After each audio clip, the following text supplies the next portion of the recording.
सध्या सुरू असलेल्या पावसाचा उमरखेड तालुक्याला देखील फटका बसलाय। शहर असो अथवा ग्रामीण भाग, पावसानं जनजीवन प्रभावित झालं असून शेती पिकांना फटका बसलाय। यवतमाळ जिल्ह्यातच नव्हे तर राज्यात सुरू असलेल्या मुसळधार पावसामुळे अनेक शेतकऱ्यांचं मोठं नुकसान झालं असून शेतकरी हवालदिल झालाय। उमरखेड विधानसभा मतदारसंघातील सुकळी या गावालगत असलेल्या शेतामधून मोठ्या प्रमाणात पाणी वाहत आहे। शेतीला नदीचं स्वरूप आलंय। शेतीमधून अक्षरशः मोठ्या नदीप्रमाणे पाणी वाहत आहे। त्यामुळे शेतकऱ्यांचं मोठं प्रमाणात नुकसान झालंय।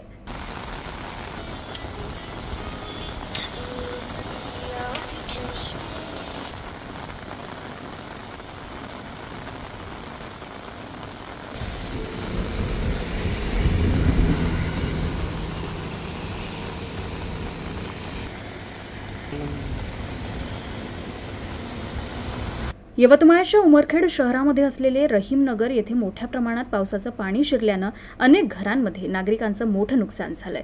तर उमरखेड नगर परिषद व स्थानिक आमदार यांच्या हलगर्जीपणामुळे घरात पाणी शिरल्याचा आरोप नागरिकांच्या वतीनं करण्यात येतोय। नाले सफाई न केल्यानं अनेक घरांमध्ये पाणी शिरल्यानं नागरिकांचं जगणं कठीण झालंय असा आरोप देखील नागरिकांनी केलाय।